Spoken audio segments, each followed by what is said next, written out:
Hello everyone, এই যে দেখো আজকে ব্লগটা এখান থেকে স্টার্ট করে দিলাম। আজকে গেছিলাম সাজ্জা সুজ্জা বিয়াতে, পরে সকাল সকাল ঘুম থেকে উঠে আমি বাসন মাজার মধ্যে লেগে পড়লাম।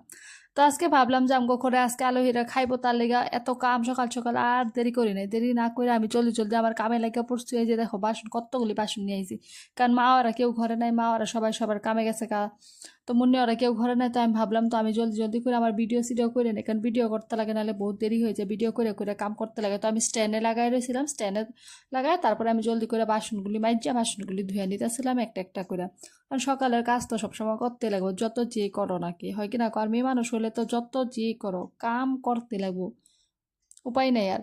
তো সব কিছু সবসময় ঘরের কাম টাম কইরা তারপরে আমি গেছিলাম আমি আজকে সকাল সকালে মুরগির মাংস বানাই লইছি। মুরগির মাংস বানায় তারপর আবার বাইরে লইতেছিলাম। তো যে মা ঘরে দিয়ে দিমু, জেঠি হরা আইছিল, তো জেঠি হগর লেগে আমি মাংসগুলি বাইরে নিতেছিলাম, কারণ এত ভালো করে জালও হইতেছিল না। কিন্তু ওরা যাইব গা এখন জলদি জলদি কইরা, তার লাগে অগর লাগে আমি মাংস বাইরা নিতেছিলাম, মাংস টাংস বাইরা তারপর আবার দিদা পিসা আর বাবু আমগো ঘরে খাইব।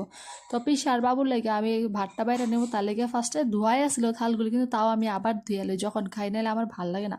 তারপরে যে থালগুলি ধুইয়া জলের গ্লাসটা সব কিছু বাইরে নিছি, বাইরে টাইরে যে ভাতগুলিও বাইরে নিতেছি সবগুলি সুন্দর করে। তো আমি ভাবতেছিলাম ভিডিও দেখা যায় কিনা, স্ট্যান্ডটা তো রাখছি, তাও আমি আবার ভাবতে থাক যাই হোক জলদি জলদি করে বাবু আর ভাত দিয়ে দিই, বাবুরে ভাত দিয়ে দিছি। তো বাবু খাইতেছে আর পিসা লেগে পারছিলাম, তো পিসা আর ডাকতে গেছিলাম আমি। পরে বাবু আর ভাতটা দিয়ে পরে কতগুলি মা কাপড় ধুয়ে গেছিলো, পরে কাপড়গুলি আমি সবগুলি মিলিয়ে দিতেছি রোদ্রের মধ্যে শুকাইতে লাগে, কারণ কাপড় এত কাপড় থাকে না সব দিন আমগো ঘরে, যে কি কমো। সবাই খালি কয় যে এত এত কাপড়, কিন্তু কি করো আমগো ঘরে মানুষও বেশি, তার লাগে কাপড় এত বেশি, সব দিনে এত এত কাপড় আমার ধুইতে লাগে। তো গলার কথা কইতে কইতে জলদি জলদি আমার কাপড়গুলি মেলাও হয়ে যেতেছে। তোমার শাড়িটা আমি মিলিয়ে দিতেছি রোদ্রের মধ্যে, রোদ্র উঠছে, রোদ্র পরে একদম। এখন আবার এমন হয়েছে যে লগে লগে রৌদ্র থাকে, আবার লগে লগে বৃষ্টি বৃষ্টি ভাব হয় পরে, তার লেগে আমি রৌদ্রটা দেখে আর দেরি করি না, জলদি জলদি করে একদম কাপড়গুলি মেলে লিছি। মেলে টেলে আর ব্লগটা করি না। পরে ব্লগটা করছিলাম বিয়া ঘরে গিয়ে, যেটা হয় সাজ্জা সুজ্জা বিয়া ঘরে গেছিলাম তো এখানে এটা আমার মামার মেয়ে। তো ওর লগে আমি ভিডিও করে নিছি, আর এটা হয়েছিল বৌদি। তো আমি ডাকতেছিলাম যে আয় ভিডিও অল্প, পরে এই যে দেখো আয়া পড়ছে। আর এটা দেখো কি সুন্দর করে সমাদর করতেছে মানুষটা, এটা আমার ফ্রেন্ডের দাদু। এই যে দেখো এটা হচ্ছে আমার ফ্রেন্ড শিখা। তক ঘরে গেছিলাম আজকে বিয়া, তক ঘরে গিয়ে আমি ভাবলাম অল্প ক্লিপও নিয়ে নেই, ভিডিওটাও হয়ে যাইব। তারপরে আমরা গেছিলাম সুজা খাইতে লেগে, যে খাওয়ার খাওয়ার প্যান্ডেলের ভিতরে দেখো বনুয়া করে নিয়ে নিলাম।